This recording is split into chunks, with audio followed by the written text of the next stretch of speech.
Hi, good evening. I am Abra Kay, and I'm the producer and Zoom administrator of tonight's Chasing the News, Stone Cold Sober. I'm introducing William Moyers, our host tonight. William is the Vice President of Public Affairs and Community Relations for Hazelden Betty Ford. As the organization's public advocate since 1996, Moyers carries the message about addiction, treatment, and recovery to audiences across the nation. He's the author of Broken, My Story of Addiction and Redemption. Sorry, oh my God. Too much to do. My Story of Addiction and Redemption, and most recently, Now What? An Insider's Guide to Addiction and Recovery. I'm pleased to introduce our host for this evening's event, the inimitable William Moyers.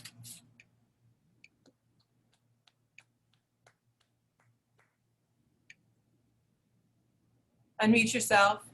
I've unmuted myself. See, progress, not perfection. Thanks, Abra.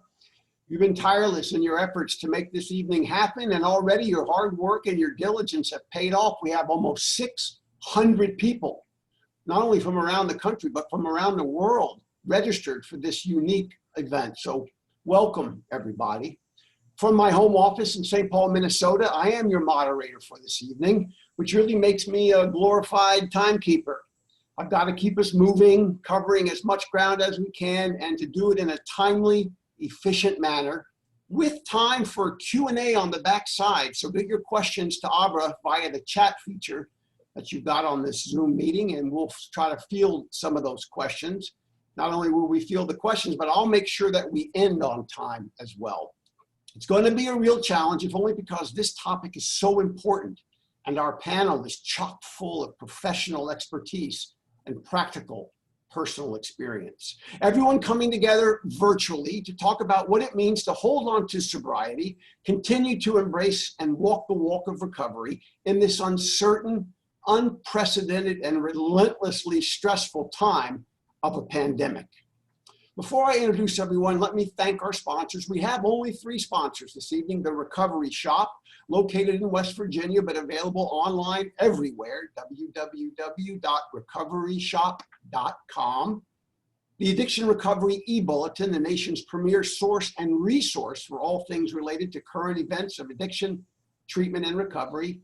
And Hazel and Betty Ford, the nation's largest nonprofit provider of addiction treatment. And in the interest of full disclosure, it's where I've worked for the past 24 years and where I was a patient 31 years ago this week. I want to thank my colleagues, Jeremiah Gardner and Nick Motu, for agreeing to have Hazel and Betty Ford support this important event this evening. So here we go. Courtney Freel is a journalist for KTLA in Los Angeles who has also used her own personal story to inspire other women and men to find hope and help and healing. Say hello, Courtney.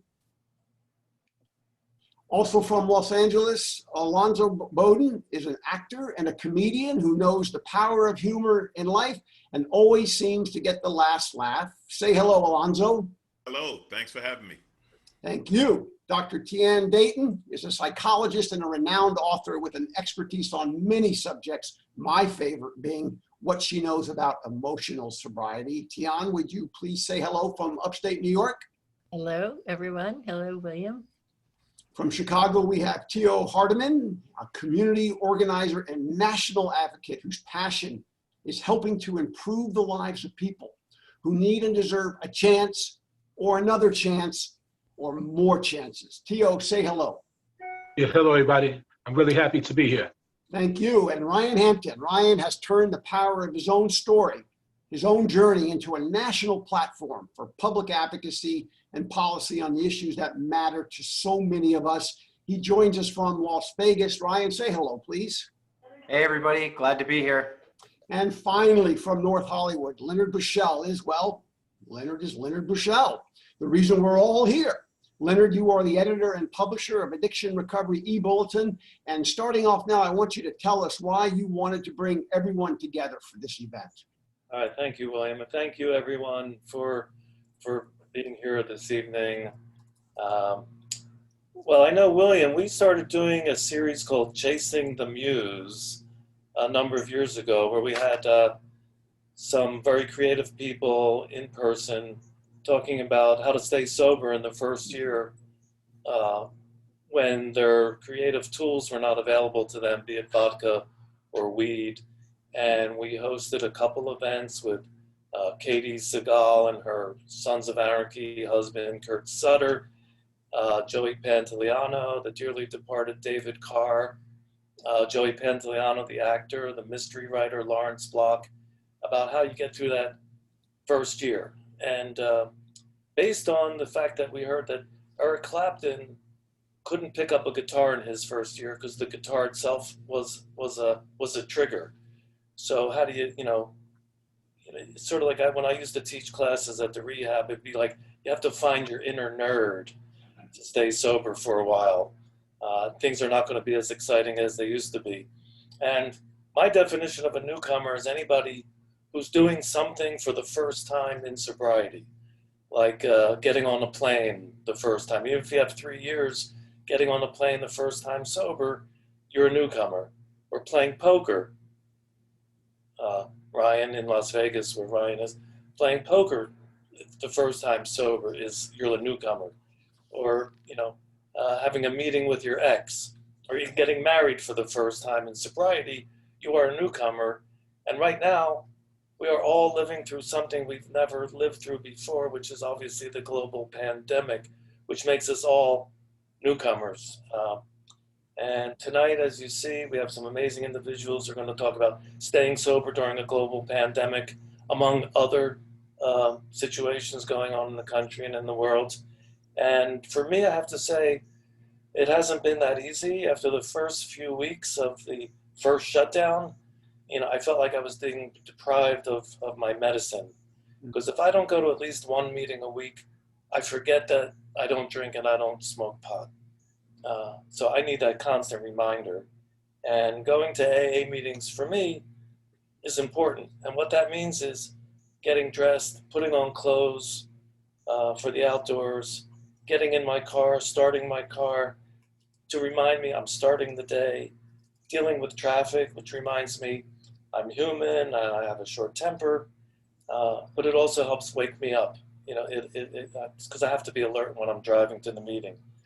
Getting there, helping to set up chairs, welcoming a newcomer if there's someone I don't recognize, hugging an old friend if I haven't seen someone for a while and they show up, smelling the coffee, complaining about the coffee, it's too hot, it's too cold, it's too strong, it's too weak. And then one by one, the room fills up with what I like to call humanity in the flesh. And I can see people's eyes, and I can see their body language, and I can have a sense of how they're feeling. And then I get to feel the vibrations of their voices when we recite the Serenity Prayer, and when people start to share. My favorite moment is when the secretary's iPhone is about to hit 9 o'clock, and someone pounds their fist on the wall and says, meeting time, and the room takes on an atmosphere of a cathedral or an ashram. And I know that we're all there for satsang, which is another way of saying a sacred gathering. Unlike watching dancing electrons on a cathode ray tube or a Chinese Apple iPhone or iPad or desktop, watching one-dimensional images of three-dimensional people and hearing some disembodied voice read how it works, or the 12 traditions, I have Zoom gloom. But I know it's essential. Like nurses are essential, and the guys who pick up the trash are essential, and the guys who deliver the food to the grocery market. And I know doctors are essential. I know they are essential. Unfortunately for me, I feel very lonely when they end, because for an hour I have like 47 people in front of me vying for my attention. And then once you leave the meeting, I'm all alone. And sometimes I feel better before the meeting starts. Anyway, at least at a meeting when it's over, I get to rub shoulders with people, maybe go out for coffee and fellowship. Luckily, I did find an outdoor meeting in a park nearby me. People wear masks. they sit 6 feet away on lawn chairs, or maybe since we're in LA, they're beach chairs and not lawn chairs. And people use their outside voices, and that way I can hear the word and feel the vibe. And I'm just dealing with this situation as best as I can. Thank God I have a program. I know everybody else on the Zoom has programs, and most of the people listening. And aren't we, a miraculous group of people, lucky as can be. I hope that answers your question. But it started out years ago with chasing the Muse. Now it's chasing the news. Thank you, Leonard. So I'm going to come to our panelists now. Tio, I'm going to ask you first, and this is going to be the same question to all of our panelists, and it's this. In the spirit of what Leonard was talking about, what has been the biggest challenge to your well-being, the biggest challenge to your mind and in your body and your spirit in this unprecedented time? And the second part of the question, not just the biggest challenge, but what is the single most important step or action that you have taken to take care of yourself? How have you dealt with these times? So Tio, I'll come to you first. What's the biggest challenge you faced and how are you dealing with it?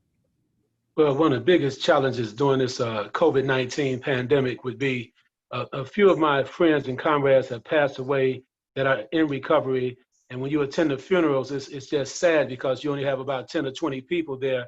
And you know that if it would be normal times, you know that basically 1,000 people might be there to pay respect to one of our fallen comrades. That's been a major challenge. And I know people that have passed away from COVID-19 as well, and some other underlying issues, but that's a challenge in itself. But also another challenge that exists is that one thing I love about social media is that it enables me to stay in contact with all of my comrades in recovery worldwide. So that's working out pretty good for me, but it's just also a real downer that you cannot see as many people in person. Like we have these conventions, every year in all the different cities and all throughout the entire world. And the conventions have been canceled. We cannot come together in Chicago once a year and just see everybody that's still around here. I've been clean and sober for 30 years now.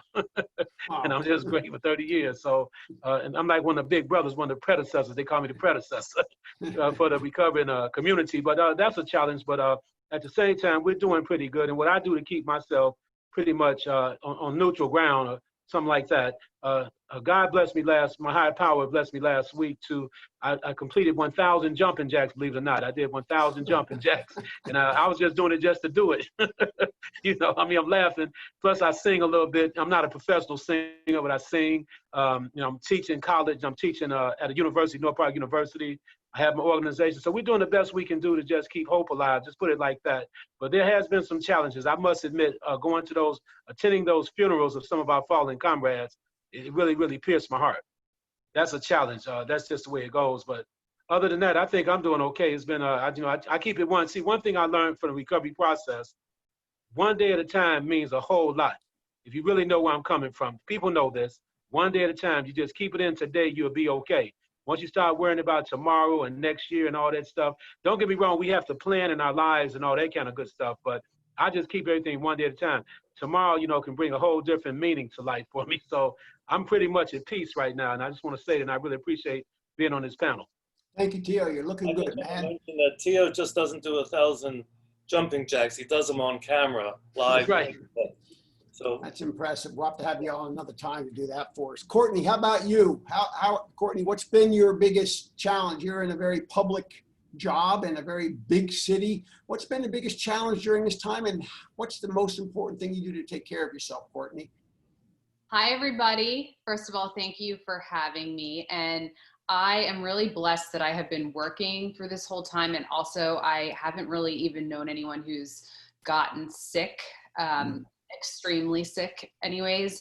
But for me, it's been very challenging because I have been so immersed in work, like working overtime, covering all of these press conferences, like in it so hardcore. And because I'm seeing like the whole picture, like I see how the media is exaggerating things, or it's just really frustrating to me. Like obviously politics getting involved. Like I hate wearing a mask.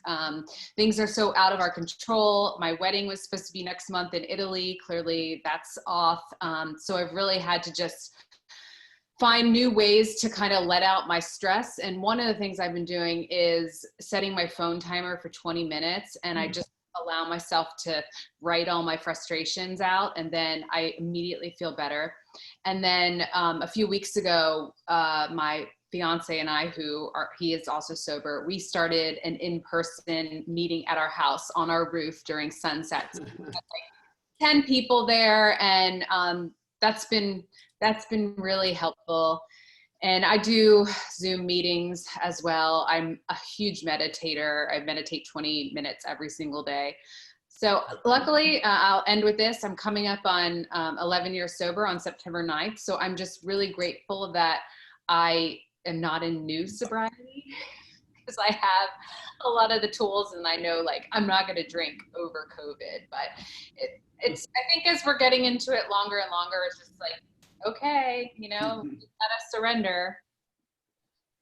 Thank you, Courtney, and congratulations. Ryan in Las Vegas, what's been your biggest challenge in the last 5 or 6 months in the midst of this pandemic, and what do you do, and what's the most important thing you do to take care of yourself, Ryan?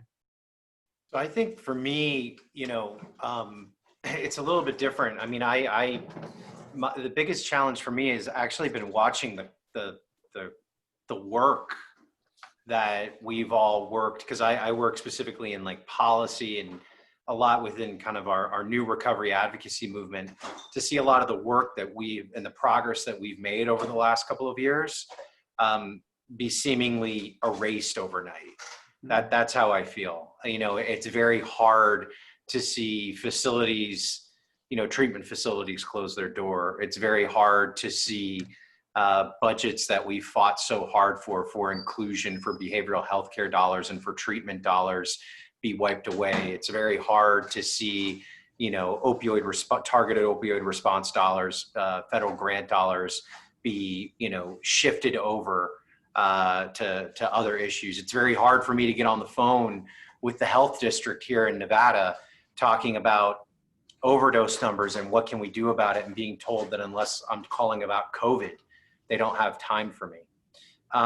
That's been very hard. How I've been taking care, and like Courtney, I'm grateful that I'm, you know, coming up on 6 years in February, but you know, I'm going to the gym. I'm listening to a lot of music. I'm tuning into meetings online. I'm staying plugged into my community as much as possible. But this has been the most extraordinary, you know, 4 months of my recovery. It has been the most difficult for me too. I've had a very, very hard time because of the lack of in-person connectivity. I think it's great that we can do this online,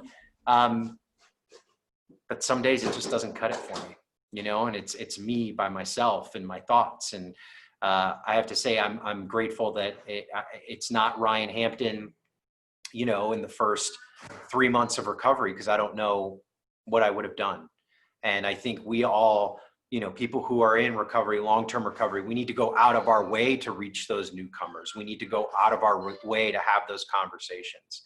And it is limiting and it is challenging right now because of the physical distancing guidelines. But yeah, the most challenging thing for me is to watch a lot of the progress that we have made just turn back and get erased. Thanks for your transparency and your authenticity, Ryan. Alonzo, what do you find particularly challenging in this period for you in Los Angeles there? And what are you doing to take care of yourself? Well, I think in a lot of ways, I almost feel guilty listening to this because uniquely, this isn't that different from my normal life. I am a stand-up comic who travels. I spend tons of time alone. And when I was using, I'm a crackhead from the 80s. So I tell everyone, this ain't the first time I've isolated at home. I've done this before. I am used to spending time alone. So that part wasn't really difficult for me. I love what Tio said about one day at a time. The two principles of this program that have been the biggest thing for me throughout this is powerless and one day at a time. If I can hold on to those two, I can stay relatively sane. What I do for me, I'm a big motorcyclist. I love motorcycles. Motorcycles happen to be a natural social distancing vehicle. So when I get on my bike, put my helmet on, I'm alone. I'm not, and I can ride, especially like that first month in April, like there were sanity rides that I did. The exercise thing, it took a while for me to start exercising at home. Again, Tio, I salute you doing 1,000 jumping jacks. My thing was learn to jump rope. I said, I'm going to learn to jump a rope. And now I'm jumping. I have this heavy rope. It's like thick, like a boat rope, and it weighs about 5 or 6 pounds. And I jump, 250 times a day, which is something from somebody who stumbled over a rope to now I've done that. So I should have learned French or something like that, but I'll take jumping rope. The Zoom meetings I'm okay with. I always give a shout out to, the techies in the program. I mean, wow. The fact that this happened and they came together right away and made this work. Without them, we'd be in so much trouble. I love the fact that people who know how to put together websites, Zoom meetings, and this and that, keep us in touch. Those are the people without whom I think we'd be lost, I feel for the newcomer because they don't have that contact. But again, because I'm a traveling comedian, I'm used to doing text messages, calls, stuff like that. It's not like could attend a lot of regular meetings. I have a regular home group, obviously, but so in a lot of ways, this was, I guess, I don't know if it's right to say an easier transition, but it's something I could deal with, Again, I feel for the new people who I think need that contact because they're not getting that. And also another thing, because of me being a comic, and make no mistake, I know it's because I'm a comic. It's not because I'm a spiritual giant. It's because I'm used to talking. I get asked to speak at a lot of Zoom meetings. I've been asked to speak at Zoom meetings literally all around the world. We got a meeting in England. You mind getting out of bed at 4 a.m. to speak and I do it. It allows me to be of service and it allows me to stay in contact. So these are some of the things I do. Thank you, Alonzo. Dr. Dayton, I'm going to ask you a slightly different question. I don't mean to throw a curveball at you, but I think you can handle it. I've known you for many, many decades. And so you've talked so poignantly. In fact, you probably are the pioneer. You may have even coined the phrase emotional sobriety, or at least coined it in a way that a lot of us have come to use it. Can you explain what emotional sobriety is and how is it that you take care of your emotional sobriety? So it's a Bill Wilson term. Bill Wilson at one point in the AA Grapevine wrote that our next frontier was emotional sobriety. And I would like to put a shout out. I wish there were a 12-step emotional sobriety meeting because it's the next step for everybody who's in program, and you don't have to, it's where we all need to go. So emotional sobriety is basically, instead of living from 0 to 10 and 10 to 0, bouncing back and forth and seeking balance by, getting tired of being shut down and getting really intense and getting tired of being really tense and then shutting down, it's learning to live in 4, 5, and 6. It's finding balance. It's I'm an ACOA, so relational trauma is my, it's where I come from. It's what I grew up with. And a hallmark of trauma is emotional extremes, living in emotional extremes. So emotional sobriety is learning to move from the shutdown of trauma, because that trauma shuts us down. And when we are, and the other thing we do as a result of trauma is lose it, right? We're shut down until we flip our lid, as Dan Siegel talks about. We're either in a state of numbness or high anxiety. So everything we can learn, all of program feeds into learning about emotional sobriety. The big tools for me through COVID have been a day at a time to stay in the present.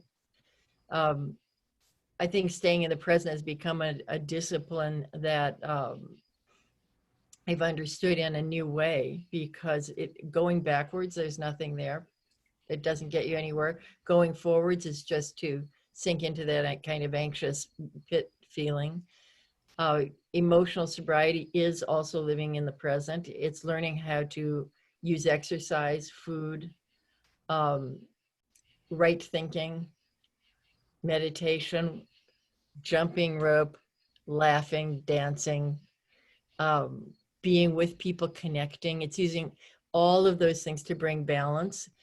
And I think my big challenge has been certainly worrying about my children and grandchildren, and then observing myself getting triggered.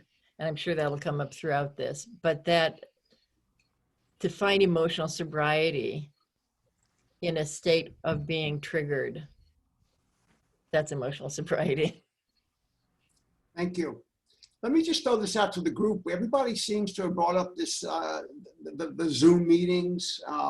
Leonard, you sounded like you were sort of high on them to begin with and have soured on them, but let me throw it out to the group, and feel free to, perhaps you could just raise your hand so we don't step on each other's. What is this panel's assessment? Are virtual meetings here to stay? Ryan. I want to do a quick follow-up to the last answer, because I want to just, it's important to note that a lot of the tools that I've received in my recovery, I am grateful to put them into use today. And I think the answer on emotional sobriety was spot on, but it was a devastating reality shock for me about 2 months ago, when one of the men who took me through the steps, who has been working for the last 15 years, reached out and did not have food in the cabinet, and was sober, and was about to lose his home, and was still sober, and was devastated, and felt like he was back to square one.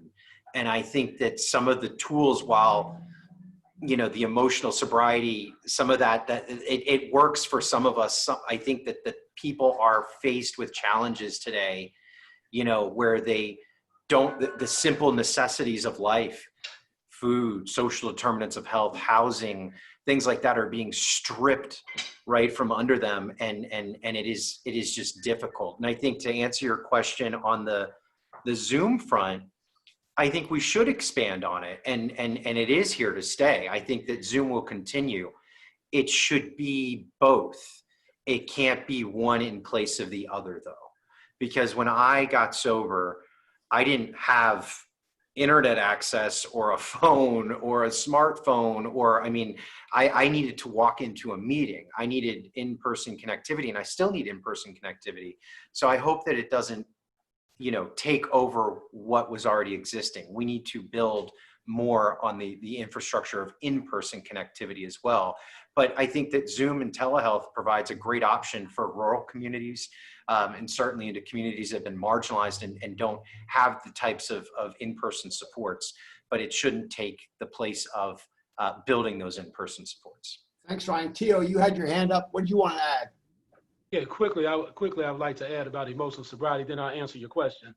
When I first got clean, I found myself crying a lot in meetings. I don't know why it just happened, because I'm a former one of them tough guys from the streets of Chicago. So when I got clean, I would give a lead, and I would find myself becoming very emotional. So I had to learn how to process my feelings, because I never did when I was using, of course. So basically, emotional sobriety is so important for ongoing recovery. So I've learned how to be to myself nowadays, because I travel a lot myself. And there was a time when I used to travel, I would always have to go look and see what's going on in that particular city or town. Now I can just sit in the hotel room for hours by myself. I'm cool with myself. Now, as far as Zoom and a virtual type of communication, I think it's really a good thing, because no addict is ever alone. We're never alone. There's people out here that would chime in with us, go on a Zoom conference with us, so we have to just take it for what it is. I think this pandemic has set forth a precedent that this may be the new way of life in this 20th century here. It might be the new way of life, and I'm prepared for it, because recovery has helped me prepare for, see, once I've gone through that addiction, they say that religion is for people that do not want to go to hell, in other words, and spirituality is for people that have gone to hell and don't want to go back. For me, recovery has just helped me tremendously with my mind, body, and spirit. So I'm solid as a man today in who I am, in my skin and in my body. So Zoom is cool with me. I just want to say that because I'm on Zoom more now than I've ever been on Zoom in my life.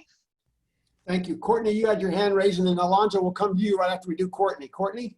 Yeah, I was just going to say I'm a huge fan of Zooms, especially because I have 2 younger kids. For any moms out there who like can't get a sitter, to be able to just hop on. And also it's a way to go to meetings with all of your friends. It's like, oh yeah, I'll see you on the meeting. And think about how many people are so afraid of the stigma of even stepping foot in an AA room. And this is a way for them to observe and pop on without showing their face or even their name. They can just listen. So AA, and I love what you said about the rural communities. I mean, you can go to meetings all over the world, and I've been able to speak at so many more meetings because it's you know, I was able to do this because it's like my kids are downstairs and I could just hop on for an hour. I don't have to like battle traffic to go somewhere. So I totally get the wanting to have the in-person thing, and that's why I'm starting a home group at my house. But I think it's such a blessing, and I think we could get a whole new wave of people into AA through Zoom. Thank you. Alonzo, you had your hand raised. What do you want to add? Well, piggybacking on what Courtney said, I have a friend in the same situation, right? She's a mom. She loves Zoom meetings because she can get to meet, and she's sober a long time, but she's one of these people who fell into life and stopped going to meetings because, you know, you got the kids and you got the job, you got blah, blah, blah. And she said she loves it because now she can check in through Zoom. You know, Ryan, regarding what you said about not having a phone and stuff like that, it reminded me, I was at a convention once, and the speaker said that when he was new, his sponsor told him, steal a big book. And he said, what? He said, listen, if someone gives you something, you don't care about it. Steal one. That's how you do. Okay, if you're new, steal a phone. You can make amends later. Steal a phone, go to Zoom meetings, get that year, and then make amends for stealing the phone. Come on, you gotta hustle. But can I get a, since I feel like we're in the debate, since my name was mentioned, can I get a response to that? Yeah, you have 30 seconds. 30 seconds. I do want to say that, you know, I am a big fan of the Zoom. Like, I'm a big fan of the Zoom. It's great for me. I wake up, I have my coffee, I tune in. There you all are. It's great. I think it has, I'm seeing some of the comments coming in. I think it has opened up a lot of possibility that we didn't know that existed before. But I think we need to like look at it as a whole piece right now. Like, because of COVID, right? Like, we have been forced into this digital world, which I hope will continue. But quite frankly, the bar for people entering and sustaining recovery, early recovery, has also raised. It is not easier for people at this point who are in earlier recovery. It is harder, and the data supports that. Thanks. Leonard, I want to come to you, and then Alonzo, I'll come back to you in just a minute. But Leonard, I want to ask you, do you think you could have found recovery?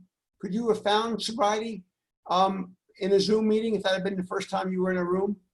No, I could not have. Because? Because I think the process of actually having to get someone to show me where the right door was of the church to go in made me feel like I was part of something real, something bigger, something three-dimensional. I think there's more communication with someone's body language than there is with the words out of their mouth. And I remember the first time I went sober to New York City, the first thing I did was call central office and say, I need a meeting, because I had never been in New York sober or straight in my life. And it was so electric, and I was shaking. And I got on the phone before the computers, and they told me there was a meeting on Columbus Circle. I went, I walked in, you know, I took that singular exhale, like, oh, my people. And I was fascinated. They didn't ask me for my ID or who sent me. And I just sat down, and I heard someone share in person about how grateful they were to have a winter coat, because it was November and someone gave them a winter coat, and I saw the winter coat. And I don't think I could have gotten that kind of human interaction on a monitor. I mean, I'm like the naysayer. I'm saying, to me, it's like a Netflix reality show that I did not audition for. Yeah. Yeah. It's like Hollywood Squares, which I am now a square, but that was on Hollywood. Let me, It is what let me- it is what it is. thank you, Leonard. I'm going to, in just a minute, I'm going to go to Alonzo, but I want to give Tian a heads up. Tian, I'm coming to you next on a question on family, so get ready. So Alonzo, you had your hand raised. What do you got for us? Yeah, really quick. With what Leonard said, I admire anybody new who comes in through Zoom meetings, because obviously there's a power of a hug that we can't get right now. So if you're new, that makes a difference. But another thing I wanted to talk about these Zoom meetings, and it's just because I have a friend I was talking to today. He's one of the techies. He put together websites for meetings. He put together Zooms. And this is what's funny about us as alcoholics, right? As whatever. You should hear the complaints he gets. You know, it's one more time. And I said, it's like being on the committee of a convention. The only reward for being on a committee is a year of work to be told what you did wrong. And he gets the politics of the meeting. Should we record this? Can you have this speaker? Can you do this, do that?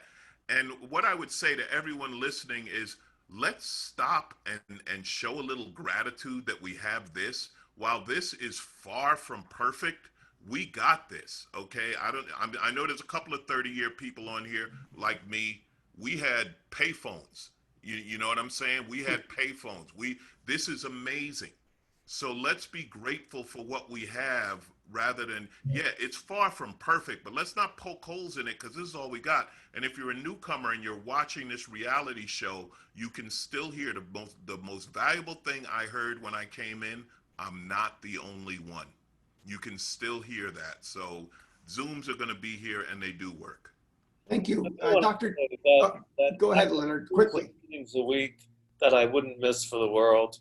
And I understand that it's something that has kept people sober for sure, maybe even kept them sane. And I've heard new people come and take to it like a duck to water. And, thank God there are Zoom meetings. Thank God this pandemic didn't happen 30 years ago. We'd be out there howling on the streets. Thank you, Leonard. Dr. Dayton, They work for those who can access them. I just want to put that because they do work and I am a fan of them. I just want to point out that they work for people who can get through that entry barrier and who have access to internet and phone and et cetera. And the vast majority of people do not. So let me go to Dr. Dayton because we've talked a lot about the alcoholic and the addict, but we've got to remember that the alcoholic and the addict is generally one of many members of a family, and it's the family that's affected by addiction. Dr. Dayton, are you worried about access to help and healing for family members who might not be as familiar with either a Zoom meeting or might not be familiar with the rooms of Alcoholics Anonymous or Narcotics Anonymous? What does the family do in a time like this? I think they do a couple of things, William. Some families, it's bringing closer. Kids who are home with their parents, if their parents are paying attention to them, are big winners in this because they get time with their parents and they're loving having time with their parents. The other side of it is the, COVID, the uncertainty of COVID, the feeling of being trapped, the feeling of having parents who don't know what they're doing. We have a government that doesn't know what it's doing in our country. That's all very replicatory of the experience of the child in a chaotic home. So that is also happening to families. And my worry is that people are getting triggered because of the similar feeling of being trapped, uncertain, and they're projecting feelings from their past, right? If they grew up like me, like an ACOA, they're getting triggered with their past inner child stuff, for lack of a better, is getting triggered and projected into their family, their current family. So then it gets made about the kids. Then it gets made about the couples. In China, more people registered for divorce after they came out of that shutdown than ever before in their history. So that's, I think we make the problems we're feeling on the inside that are getting triggered from the past about the people we're sheltering in place with. I think that's a big danger in families. And if you can get onto that and use the trigger as a point of healing, that numb stuff, that hidden stuff doesn't really come up unless it gets triggered. If there's not pressure, it doesn't really come up. So if you can look at what's being triggered, step back and say, could it possibly be my issue projected? And just give yourself some space to see if that might be the case. It's an opportunity for growth that's rare. Yeah, can I ask you, was that a good thing that people came out of the lockdown and wanted more divorces or not? Well, I think in my opinion, it would be, I wouldn't want them to come right out of lockdown and apply for a divorce because that's such an unusual circumstance. I'd want to know that couple or that family looked at their own issues to see what they might be. In other words, they're making their pain about their spouse, maybe. Some of that pain was not about their spouse. It was just about them being projected onto their spouse and their kids, in my opinion. Thank you. Courtney, I want to turn just a minute to you as the journalist that you are, working for the television station KTLA, one of the biggest in the country, if not the biggest. What do you think is going to be the storyline coming out of this pandemic as it relates to the issue that we're talking about tonight? What's the story that we're going to be hearing about after this is over? You're on mute. There you go. First of all, I think a huge story that will not be covered is all of the people who are relapsing during this pandemic. And the attention is not focused on how many people are being affected from this pandemic in all the other ways. I mean, yes, there are a lot of people who have died from COVID, but there are a lot of, 130 people die every single day from opioid overdose, and the media does not care about that. I have tried all the time to pitch stories like that, and I've just given up. So that's definitely going to be a huge story, I think. And I unfortunately don't think it's going to be covered. And this is a story that's going to keep giving in a million different ways. I mean, just on the vaccine alone, like when that comes out, who's going to get it first? How much is it going to cost? Is it even going to work? Like every little tangent, and all the people who have lost jobs, and there's a zillion stories. I mean, it's overwhelming. And that's what I was trying to say the first time around, how like, I can't turn the news off like everyone else. Like I'm covering it nonstop. So that's an extra layer of stress that I'm dealing with through all this. I mean, it's made me like want to reconsider my career, to be honest with you. But I just really hope that regarding this issue that we can focus on helping. And Brian, your point earlier was so good about, I didn't even think about that, like about all of the work, like there's not going to be funding for any of this stuff because all the work, our kids are going to be paying back all this stuff forever. So there's going to be no money for charities and everything that helps like this. So it's a shit show. I'm just going to jump into that really Please, quick Ryan. because this is what Courtney's saying is actually at the heart of my frustration. It is where COVID hits, we are on target now. So the CDC 2019 numbers just came out a couple of weeks ago, pre-COVID, showed an uptick to 72,000 overdose deaths last year. There are experts that now believe that that number could possibly double in 2020 because of the COVID pandemic. We are on track, if you include all drugs and alcohol, to lose as many, if not more people than we will lose to COVID. And especially if you include suicide in that number, it is a certain. But we're seeing cuts in behavioral health care. We're seeing cuts in recovery community organizations. We're seeing treatment centers closing their doors. We're seeing, the inability to meet at AA or NA or recovery support meetings, at all. I'm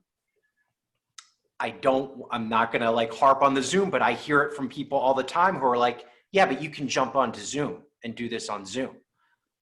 That's not the solution to saving the lives and the people. People are dying because they can't access services that are needed. It's not, we don't have to look further than the 2019 data and the predictions for 2020 to see that people are dying as a direct result of what's happening. But at the same time, we also see the power of the media, which is what Courtney just spoke to.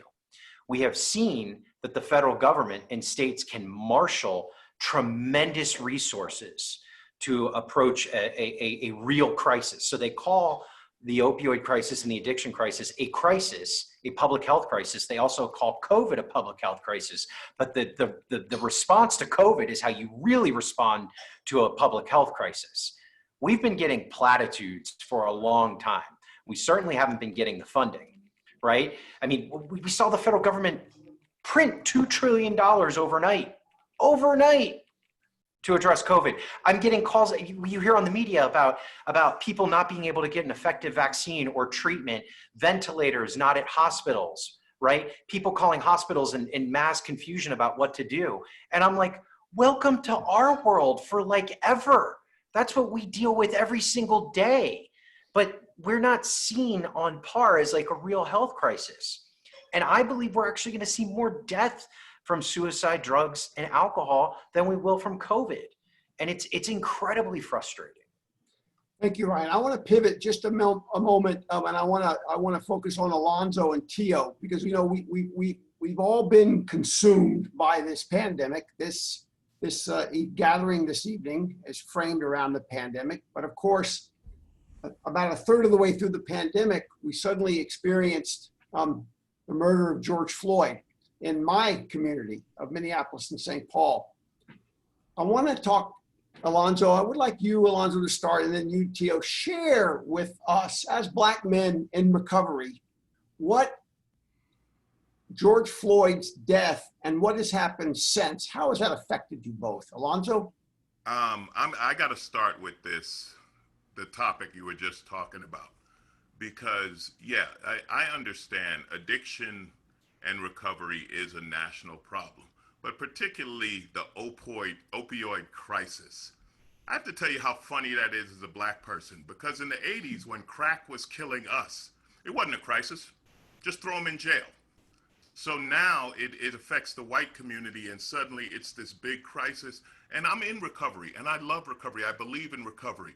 But as a nation, that's not the priority. We have this pandemic, this unknown disease that is spreading from people breathing, that is killing us. And I'm sorry, that's more important than anything. We can't deal with anything until we deal with that. We can't sit in the same room with each other.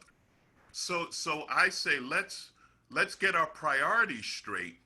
Let's figure this out. Courtney, I'm such a cynic. When the vaccine comes out, the rich people are gonna get it first, because that's how America works. And then it's gonna spread, and hopefully your insurance covers it, et cetera, et cetera. That's what I believe is gonna happen. But yeah, regarding this thing, listen, I would love to see recovery homes and all that finance, but we got a bigger problem right now. That's my belief. And I'm a strong believer, I love recovery, but that's how I feel. When you talk about George Floyd and now Blake and the social unrest and the things we have to deal with being a Black American, another level of stress, and we were talking about this recently. This isn't new. It's not like it didn't happen before. The only thing that has changed is now everyone's carrying a video camera. So now the millions of people who never believed us when we said the cops beat us, the cops kill us, we are treated differently by the police, are suddenly looking at cameras and saying, wow, you're right. And the interesting thing, this is my belief on George Floyd, it was because we were home, right? We were quarantined. So we were home and we watched the news and we saw it, and we saw a man die in real time. Maybe if the world had been moving and everyone had been where, it might have just been another soundbite. But the entire world watched, not just the United States, the entire world watched the police murder a Black man. And the world looked at America and said, the hell, don't you dare talk to us about human rights or anything. You don't get the high road anymore, because look what you do. In the Black community, William, I hate to say it, this is normal. When I say normal, I don't mean acceptable. I mean, it happens. We know about it. We teach our kids. They're like Doc Rivers, the coach of the Clippers, was talking about it yesterday. The outrage of being a black parent having to teach your kids how not to be killed by the cops. White parents don't have to do that. That's a real thing. So that in times of pandemic, sobriety, and everything else, it's another level of stress, right? It's another thing that you have to deal with. But we've dealt with it. We're dealing with it. Are there going to be explosions and riots? Yeah. But people can't imagine the pressure and the anger, you know, while we're dealing with George Floyd. Oh, look, they just did it again. And now they're like, calm down while we explain why we grabbed a man by the shirt and shot him 7 times in the back, as if there's some explanation that would make that okay. So anger, frustration, pain, all of these things, additional levels of emotion. I thank God for the program, which has taught me how to deal with so much of this, particularly anger, and to use the energy in a positive way, attending protests, etc. But it is real. It is another level, and we do our best, I guess. That's all I can say. Thank you. Tio Hardiman in Chicago, tell us, how has your recovery been impacted by the death of George Floyd and everything since? Well, like Alonzo said, it's like more the norm here in Chicago for me, because right now in Chicago, we've experienced a little bit close to 500 homicides in Chicago so far this year, and over 2,300 people shot in Chicago. So every weekend, we have multiple homicides in Chicago. Now, I must admit, since I've been clean, my journey here in recovery, I've been clean 30 years now, but when my 10-year mark came up, my revolutionary spirit kind of began to ignite itself. So I'm one of the leaders in Chicago in the movement when it comes down to standing up against excessive force and police brutality. Now, George Floyd's death, and I have to be honest with everybody out there, I'm recovering without a doubt. But if I was on location in Minneapolis when the officer had his knee on George Floyd's neck, I would not have had any other choice in my constitution as a man. I don't care if George is black, white, Hispanic, Asian, or Martian. Let me just say that. I would have had to push that officer off his neck. That's something I would have had to do within my spirit as a man, respecting humanity. It might have been the wrong decision because I would have had to deal with the aftermath. But the death of George Floyd, believe it or not, has not really moved me one way or another, because I've been dealing with this issue for far too long. There's a preponderance of evidence that the police continue to kill unarmed black men. And this is the real trick for everybody to understand. There's no evidence in the United States that exists that black men are a threat to the police in any kind of way.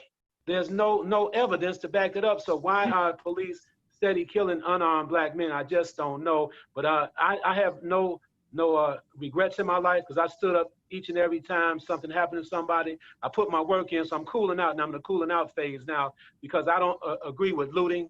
I do not agree with messing with people's homes and burning up businesses, because my heart goes out to the working class people. The poor working class people have been hurt by a lot of the looting and everything. George Floyd, may his soul rest in peace. That's it. Thank you. We have about 6 or 7 minutes. We've got a million questions over here that I could be fielding, but I want to, Leonard, I'm going to come to you in just a second. I want all of you to be thinking about this. I'm giving you a heads up to wrap it up. I get a sense that there are a lot of people who are tuned in this evening who are struggling, actually, or they know somebody who's struggling. And I want each of you to be able to give a message of hope and a suggestion about what people should be doing in these times. So be thinking about that while Leonard shares what you want to share. Go ahead, Leonard. Well, I think it applies to that. Back in the beginning of towards the end of March, I lost a friend in New York named Neil Lasher. And I started lighting a candle every day for all the souls leaving the planet from the COVID disease. And I've been doing that every single day because I know there is this cloud of grief over all of us that we might not be able to feel because it'll be so overwhelming. So my little contribution is lighting a candle every day for everyone, because every time I heard about a senior citizen dying in an old age home in New York, I thought, oh, that's my mother.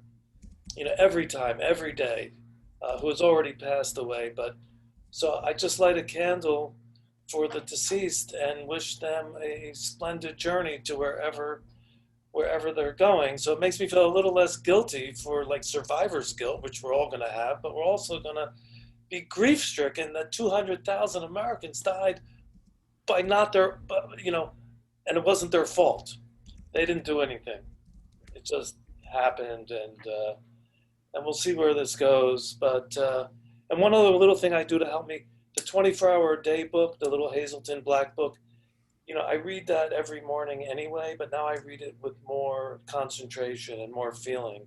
The meditation of the day and the prayer of the day, I try and take it in more deeply because I know there is an energy in the air that is frightening, and I'm not Black. And my mother taught me how not to get caught, how not to get shot. And so far I'm doing pretty good. Before we end and we start taking questions, I just want to say I'm so proud and privileged to know everyone on this call. Courtney, we only met once, but we are both from Philadelphia. So I feel, like your name should be Kathy, because everybody I knew growing up was named Kathy. And Alonzo and Ryan and Tio in Chicago and Tian. And I'm so proud to know all of you. It's just, I wish my mother was alive to see what fabulous people I have in my life now, and no one's out on bail, right? Leonard, I think your mother just sent me a message over here in the chat box here. We'll follow up a little bit later. Courtney, I wanna come to you, and I'm gonna go down the road, but Alonzo, I'm gonna close with you because I want you to leave us with a little bit of humor, so be thinking about it. I'm giving you a heads up, man. Courtney, you're in the public arena of journalism in an enormous market. People know your personal story. You melded those together quite effectively. What is your message, Courtney, for people who are struggling this evening and need help? So the one thing that was drilled into my head over and over again at rehab and in early sobriety was that nothing is going to get better by drinking or drugging. So whatever you're dealing with in COVID right now, choosing to, relapse or keep drinking, like, you're only making it worse. You're going to feel worse if you blew your sobriety, and you're probably making the situation better. Not to mention, I think a lot of people, like my own sister, who is depressed all the time, and she's also now just admitted that she has a drinking problem, they don't realize that alcohol is a depressant. So you're only going to be more depressed. I'm a huge proponent of trying to meditate. That, as I mentioned earlier, is my number one tool. That helps take away the worry, and it helps you be present in the moment. I mean, all we can do, nobody has the answer to this. This is a global thing that we're all just like, what the F is happening? So we just gotta deal with it and know that this too shall pass. Mm-hmm. And I hate to plug my book, and if you DM me, I will give you a free link. So I'm not trying to sell anything, but the whole reason that I wrote it was that I don't have like 2 minutes or, a whole text chat or a tweet to be able to tell all my advice. That's why I wrote this book, to help people. So all my advice is in this book. Thank you, Courtney. Ryan, you've written a book as well that's really touched a lot of people. You've turned the adversity of your own situation into hope for so many people. Ryan, what is the message you'd like to leave people with tonight, those especially who are struggling? Absolutely. And I just want to say also, I can't wait until we can actually get together, because Alonzo, I want to go have a meal with you, man. Like there's so much, I could go on forever, but I want this to be like the Ryan Alonzo back and forth, because I can't wait to meet you. Tio, the same thing. I want to say, and I think my message may be a little bit different, and maybe it's not. First and foremost, if you need help, ask for help. Talk to a loved one. Don't be ashamed. But my message is more for the other side, the one who's receiving that help or is receiving that message. There was a lot of times, when the messages of don't use no matter what, don't drink no matter what, I couldn't stop. And I think we're seeing, we have lost friends from overdoses. There are people right now who can't stop, and services aren't available to them. And I'd like to say, If you are one of those people and you are using right now and you cannot stop, ask for help, but make sure you've got naloxone in your house. Make sure, and you can get these from public health departments, that you're testing your drugs for fentanyl, so you're not going to have a fentanyl overdose. If you're receiving that call from someone who is using and they just want to talk to you, please be there to support them. Please don't shut them out of your life, because that was me. That was me for a long time. I couldn't stop for the life of me, and I had people who shut me out of their life and wouldn't talk to me, right? And it was my mom and my best friend who actually ended up helping me get me over that hump and into treatment, that didn't lose my phone number. So don't give up on your loved ones and your friends. We need that connection, even that limited connection that we have right now. Don't give up on them. And if you are somebody who can't stop, I would encourage you to do less harm right now, because you'll never be able to get into recovery if you're not alive. Thank you, Ryan. Dr. Dayton, you have mentioned several times tonight that you're an ACOA, and for those who don't know what that is, that's the adult child of an alcoholic. You are in recovery as an adult child. You've talked about that, written about it. What's the message that you have tonight, Tian, for the family member who is out there and not knowing what to do? About an alcoholic or about themselves? Both.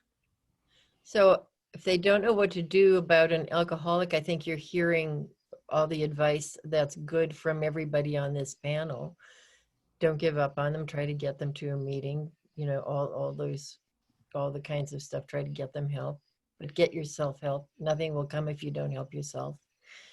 And to the ACOA, to the traumatized people living in the, don't underestimate how painful it is to live with active addiction. Don't underestimate the trauma that you're experiencing on a repeated basis, the cumulative trauma. Stay in the present in a really disciplined way. Stay in the present. Don't go back, don't go forward. And I would say love both the child inside of you, because that child inside of you needs your love first. And be compassionate. And also, I think love the one you're with. Love the one you're with. I mean, it's that in the 50s, we used to have a way, if you're raised as a 50s woman, you were taught, stretch your arm out and do something about everybody within your own reach. That's the world you can change, including yourself. And I would say take ownership and responsibility for yourself and the people you touch on a daily basis. That's where it starts. Thank you, Dr. Dayton. Tio, you I have a with simple people. message for everybody. Go ahead. If you ever fall down in life, it's your duty to get right back up, because if you stay down too long, you may not have the energy to get back up. That's my motto. That's my slogan out here in the universe. God has taken me in a lot of directions since I've been clean and sober. I've traveled to 40 states in the United States. I've been in, I'm not saying this to toot my horn, I'm just talking about how recovery works. I've been in sessions with former Prime Minister David Cameron. I sat down with former Queen Nora from Jordan here in my recovery. I know people like Leonard, you know, and I know good people throughout the entire world. I have good friends from all walks of life, in other words, from celebrities all the way to my brothers and sisters on the streets here in Chicago. So never give up on yourself. Do everything in your power to just stay resilient and have the fortitude, because recovery, that one day at a time, like I said early on, has helped me out tremendously, because I must admit, I definitely live one day at a time. Tomorrow, things, you know, we can have an earthquake tomorrow. So today, I'm living today, you know. So that keeps me out of a whole lot of mess and nonsense. And I do not engage in any drama. Whenever somebody brings drama up, I'm out the way. Look, I'll get back with you next time. I've been through enough drama for everybody. so I resigned from the drama club, okay? Thanks a lot, Tio. You're getting too old for the drama, man. That's right. Alonzo, you make a living. You make a living making people laugh, and you do it well. And people love your humor, and there's got to be room for humor in the midst of a pandemic. There's got to be humor in the midst of the struggles that we as recovering people are having. Tell us about that. Well, to start with, Tio, I'm going to say it's easy to sit in Chicago and say, oh, we may have an earthquake tomorrow, versus us in California, where we might actually have an earthquake tomorrow. All right. So just calm down and find something else to wish for. That's right. Yes, I tell people, try to keep laughing. Courtney, with all due respect, I tell people, take a break from the news. There's nothing worse than leaving the news on all the time. You will lose all hope because they just keep banging in your head the worst that possible things that could happen, right? Listen, people, you want to give up hope? Guess what? We've got toilet paper. Remember 4 months ago, you didn't think we could get, we don't even think about it now. We're like, man, I'm throwing away toilet paper now. You see, there's hope. We have toilet paper. We're slow, but we're moving forward. Are we doing well? No, we're not doing well. How bad are we doing? The murder hornets left. That's how bad, honestly. That's how bad we're doing as a country. The murder hornets has given up on us, which I don't know if that's good or bad. But no, just find a way to laugh. Take a break. Take a break from social media. Take a break from the news. You can't handle the constant pounding of it. Nobody can. You know, Courtney, I mean, I understand it's your job, but even you said it's hard, right? It's part of your job. And another thing I do, I got a couple of buddies. There's a group of 4 of us. And we have this little Zoom meeting amongst ourselves. And we kind of joke, who's in the barrel this week? And then that guy tells us what's going on with his week. And we talk about it and we laugh. Take a social distance walk with somebody. You can physically be outdoors with somebody, right? You can't, it's not wrong. Just don't take a social distance walk with 55 people in a rented Airbnb, all right? 20 somethings, I'm talking to you. You know it, you guys, stop it, all right? You'll be okay. You'll be okay. You know what? That's the message of AA. That's the message of this program. That's the message, even in this meeting, you hear 6 years, 11 years, 30-something year, whatever. We're all over the place. We're new. You're going to be okay. Find a way to laugh. Tune into something funny on Netflix or whatever. You might want to go to Amazon and look at a special called Heavy Lightweight by a guy named Alonzo Bowden. Just saying, it's a break from reality, all right? Find it. We're laughing. Allow yourself to do that. William, I just want to share the 2 phrases that have been most helpful to me in the last 26 years. One is that, and this is for all the chosen people out there, it's a lot easier to stay sober than it is to get sober. And the other one for me as an ex-drug addict is alcohol is a liquid drug. And it keeps me away from drinking and it keeps me away from relapsing because I don't ever want to have to get sober again. And that's my little gems. Thank you. I'm done. Thank you. Well, I think it's time to close. We could carry on for another entire hour. There's that much wisdom, experience, and hope among our panelists, but I think it is time for us to go. And so I want to thank Tian and Alonzo and Leonard, Ryan and Courtney and Tio. Thank you all for taking time out of your busy lives to share your experiences and for helping so many people tonight. I want to thank our sponsors, the Recovery Shop, www.recoveryshop.com, the Addiction Recovery e-Bulletin, and I also want to thank Hazel and Betty Ford for being sponsors this evening. A special thanks to Leonard Bushell, yay, Leonard, who knew that tonight should and had to happen, and an equally yay, Abra K, who worked with Leonard to make sure that this did happen. And it will happen again at the end of September. And it'll happen again at the end of All September. new people, sorry guys. Okay. Well, thank you for making this happen. And finally, really, I'm amazed to see the chat light up like it has. We want to thank all those who signed up and joined us tonight. We had, as I said, close to 600 people who wanted to tune in.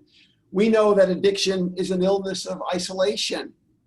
Tonight, we're reminded that the antidote to addiction is community. The community that came together for this past hour or so to affirm that staying sober, maintaining recovery in an era of uncertainty is certain to happen as long as we don't try to do it all alone. And so we bid you goodbye, and we urge you to stay safe and stay healthy, trust the process, and stay the course as onward we go together. Good night. Thank you, William. You're the master. Thank you, William. Thanks, everybody. Thank you, Leonard. Nice work. Thanks, everybody. Thank you for